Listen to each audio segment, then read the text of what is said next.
অন্যায়কারী বিদাসের কর্মকর্তারা যদি এখানে আসার পরে তাদেরকে ঘুষ দেওয়া হতো, তাহলে তারা হাত গুটিয়ে তাদের বুলডোজার ফিরিয়ে নিয়ে তারা ঘরে ফিরে যেত। আজকে আমরা সেটা হতে দেই নাই। আজকে দ্বিতীয় স্বাধীনতা পেয়েছে বাংলাদেশ, এখানে গণতন্ত্র হবে, এখানে দুর্নীতি দুঃশাসনের রাজনীতি প্রশাসন চলবে না।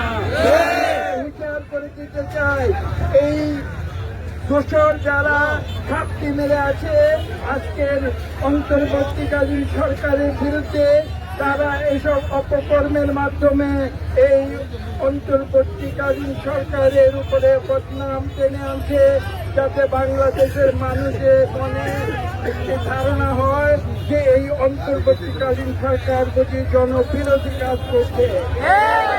সরকারকে আমি হুঁশিয়ার করে দিচ্ছি, আপনারা যদি সতর্ক না হন, আপনারা যদি আপনাদের প্রশাসনের ভিতরে এই আওয়ামী সুন্দর শাসনের পেশাদের চিহ্নিত করে পরিষ্কার না করেন, তাহলে এইভাবে পদে পদে আপনারা বিকৃত হবে, দোষারোপ করবে। আজকে এখানে 870টি দোকান তারা ভেঙে দিয়েছে, যার উপরে নির্ভরশীল 5 থেকে 10,000 ঘোড়া চাল পালাচ্ছে দরিদ্র মানুষের জীবনযাপন নির্ভর করে। তারা কি খাবে, কি বাজার করবে তার কোনো নিশ্চয়তা নাই।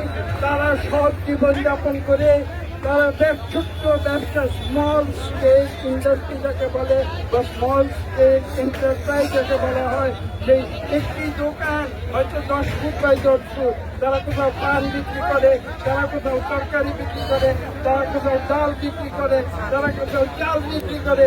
এগুলি করে তারা নিজের সৎভাবে নিজের জীবিকা উপার্জন করত।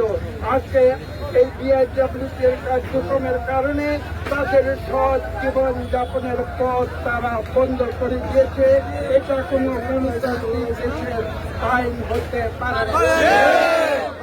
আজকে আমি এর তীব্র প্রতিবাদ জানাচ্ছি।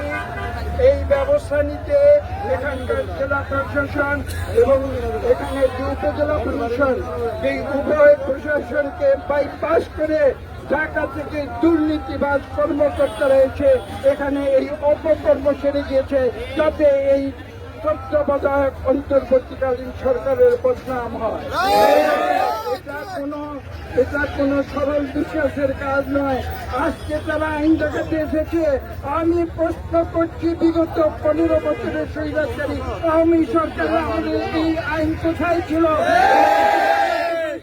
তারা তখন কেন আইন দেখায় নাই? এই সরকারের প্রতি বিআইডব্লিউটির প্রতি করতে চায়।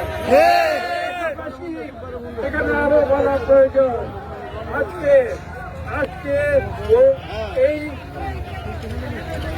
বিআইডব্লিউটি এখানে যেটা করেছে, সেটা এই দেশের মানুষ কখনো গ্রহণ করবে না।